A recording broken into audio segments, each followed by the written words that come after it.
Yo, what is going on YouTube? It is your boy GZTV. We are back with another video, and we are here with the 6th episode of Season 3. Now, I know this show's going to start to progress a little slowly, considering we're only going to be watching about 2 episodes a week. But I'm telling you, by the end of the summer, we should be done with the show, and once the school year starts for me, we're probably going to be getting into some Game of Thrones. So, with that being said, we're just going to have a big discussion, kind of breaking down what happened on the episode, giving my minor thoughts. You guys know how these videos go. So, yeah, this is quite the predicament. Love's period is late, and her possible fetus's possible father, Theo, isn't respecting her order to stay away in this episode. And obviously, in previous episodes, Joe found out about her and Theo, got kind of pissed about it, and yeah. But when he tries to impress her by holding up a Bluetooth speaker, blasting music in her driveway, explaining that rom-coms of her generation have taught him such gestures are romantic as fuck, she hisses that she's not that old. So, it's some funny moments, obviously. Theo then claims he mostly wants to talk, which seems like some fucking cap. It seems like some setup for Theo to get in her fucking pants. So Matthew just returned early from a business trip and immediately hid out from Theo. He's like, oh, I got business to do inside. And, I mean, can you really blame him? Yeah, Theo's kind of broken and he, doesn't have a true parent figure in his life. But, dude, he acts so fucking unbearable at times. And no stranger to grief, Love tells him to keep trying to talk to Matthew. And Theo has a question for Love first. Does she think of Theo when she has sex with Joe? And there's a sequence that actually comes up later on in the episode that is fucking crazy. We'll get to all that stuff here in a second. So, maybe she didn't before, but she sure does that night. And she's not the only one fantasizing. There are, kind of two sides to the story. There are two sides of the spectrum here for Love and Joe and their romantic dynamic, and it's now turning into this weird fucking thing. Joe has already broken his own light-stalking rules, prowling around Marianne's apartment when she's at work. She's still on his mind at night. It's so weird, the scene where they're having sex, and, Love is thinking of Theo sucking on the fucking cupcake, and Joe's thinking of Marianne, teasing him and shit. It's like, what the fuck? Theo's on Love as well, so yeah, she's still on his mind that night.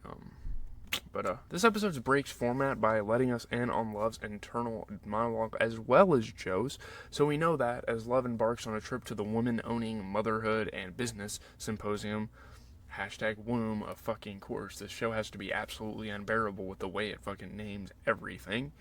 At Gaia, Dottie's vineyard resort, both the Quinn Goldbergs are trying very hard to convince themselves that their spouse is their true soulmate. They need to put that in their head, because obviously they have to fit into society and do all these things, and they don't want to just pass up on this marriage.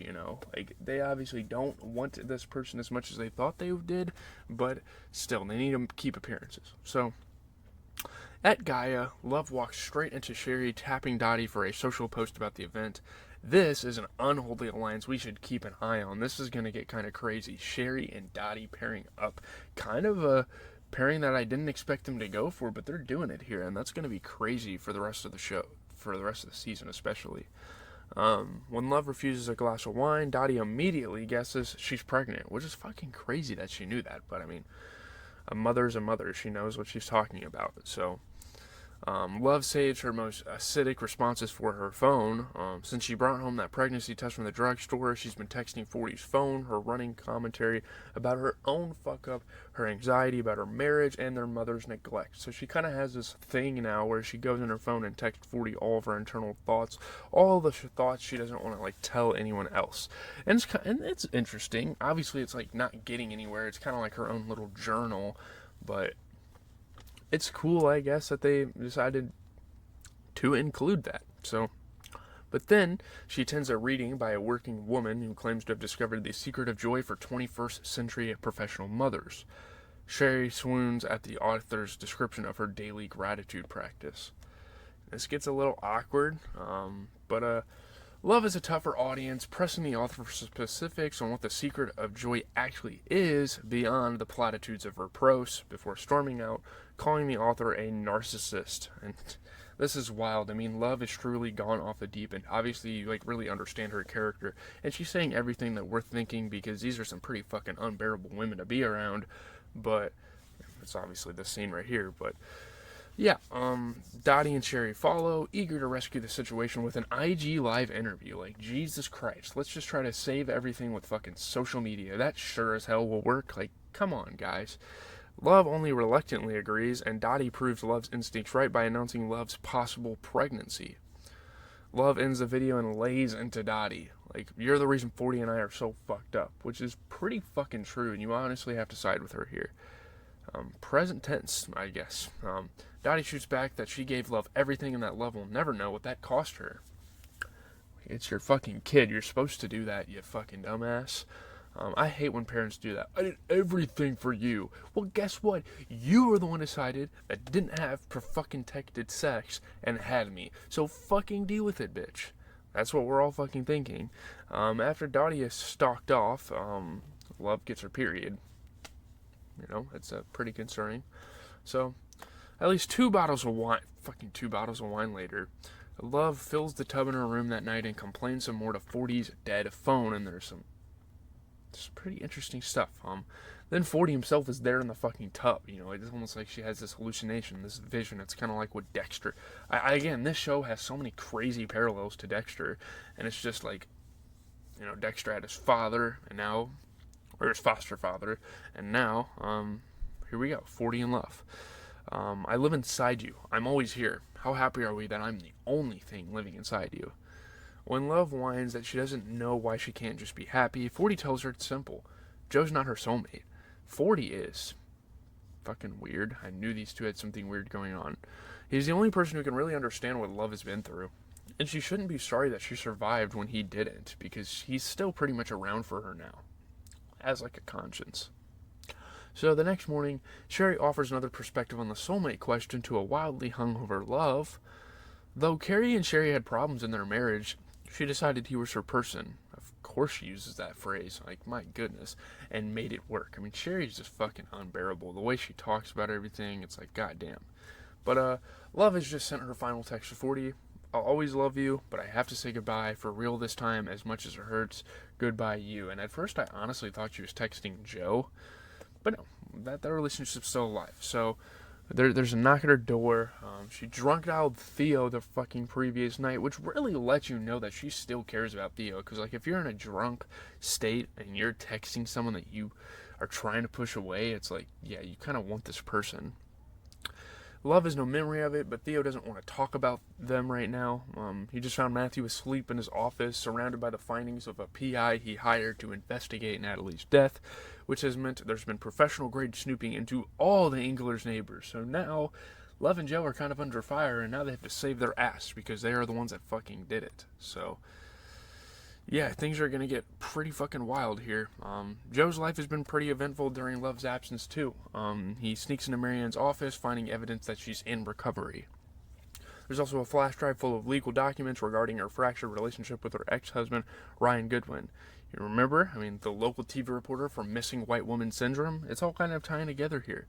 Apparently she lost custody of her daughter as a consequence of child endangerment. This kills Joe's interest in Marianne. Until that night, when Joe is loitering in the basement, presumably trying to get her to leave so he can steal another rare book to sell for Ellie, and here's a scuffle upstairs. Ryan has shown up to yell at Marianne for having hired a lawyer, though he turns on a local TV reporter charm when he sees they're not alone. Of course he does. Joe gets him to leave, whereupon Marianne turns her anger on Joe. As she rants on, she didn't ask him to do that. What part of stay out of it didn't he understand? All that type of stuff. Joe flashes back through memories of other women getting angry at him. His mom, Beck, Nurse Fiona. All at once, Joe realizes his problem is that he has mommy issues. Like, wow, dude. What a revelation. And it was almost cringy how he fucking came to that realization there, but cool, man. So, at home that night, he's even more certain that his Marianne problem has been solved when she calls him to the library to help her deal with an emergency. The sprinkler system malfunctioned, soaking thousands of books, and now they're they're probably going to have thousands of dollars worth of damage. So, as they sort through the stock, Marienne apologizes for yelling at him earlier. He asks about her daughter. Amazing. An artist like Marienne. And how Ryan got custody. He got clean before Marienne did. Gets his way in court by lying. So it's cool. We kind of learn a little bit more about Marienne with this. So when Joe admits that he worries about raising Henry in the suburbs, Marienne replies, raising kids is a whole different game once you've gone through the system. She's figured out she was in foster care because she was too. And also, like Joe, she stubbornly clung to the belief that her mother would return for her eventually, which, like Joe's, Marianne's mother never did, obviously. Joe admits that he never talks about that time in his life, not even to Love, and Marienne understands why. Despite her best intentions, she can only understand up to a point. Hey, Marienne and Joe have a natural bond from surviving the same adversity, just like Love and 40. Look at that. Marienne then explains the child endangerment charge. She got into an accident driving while intoxicated with her father in the car, and accepts responsibility for her choices, at which Joe decides Marianne's nothing like his mother. Actually, you don't hide or embellish, you own your mistakes. So, and then the sprinkler goes off again. Wow, this is a perfect moment to have a makeout sesh. Marienne is heartbroken that the work they've just done was for naught, but Joe looks up and sees that it's only raining on them, and there are currently book-free aisle shelves. Who could resist such a magical moment? Let's go in for a kiss. It's fucking romantic. It's very Romeo and Juliet, huh? So, not Joe and Marienne, who start passionately kissing, breaking off only when the sprinkler goes off again. Joe, oh shit, Love is going to kill you. So, the next morning, Joe sits in his car and returns to the reverie that opened the episode. In that scene, Joe is reading the perks of being a wallflower in Nurse Fiona's office to avoid bullies, and also, seemingly, to affirm my theory that an older woman was, grooming him with nefarious intent. When Nurse Fiona reached out to share her sandwich with them, Joe noticed fingerprint bruises on her wrist, which she explained away by claiming to be a klutz. Now we see what happened next. Joe returned, a fire about the outsiders, to see Nurse Fiona in her office with her husband or her boyfriend, who's just dropped off apologetic flowers. After the man has left, Joe spits some truth. He gets mad at you and he hurts you. He says he's sorry, it'll never happen again, and he gives you flowers, right? There are a lot of bad men out there, and sometimes you can't tell until it's too late. Joe fucking knows he had a fucking abusive father. The spell is broken between them, and she sends him out to eat lunch with the other boys. So, present-day Joe is trying to break his spell again by resigning from the library. As long as he loves Marienne, she's in danger. But Marienne shocks him by confronting the situation. She has feelings for him, but she would never break up his family. Likewise, he wouldn't do anything to jeopardize her getting her daughter back. But somehow they still end up kissing again. A fucking lot. Heading home, Joe resolves, I will stay ahead of her this time, demoted from you to her. Tough time to be Love. But maybe he won't need to work that hard at it, because when she returns from the vineyard, Love reports on Theo's intel about the PI and shares her new plan. She'll exploit Theo's crush on her to stay apprised of the investigation. 19-year-olds will do anything if they think sex is on the table, and probably even more than that if sex is actually happening. But Joe isn't bothered by this transparent proposal. If Love's working with Theo for information, she'll be too distracted to pay attention to Joe. Aloud, Joe and Love agree they're a team. The best team. I'm not sure how many championship rings are going to have between them by the time this season of play is over.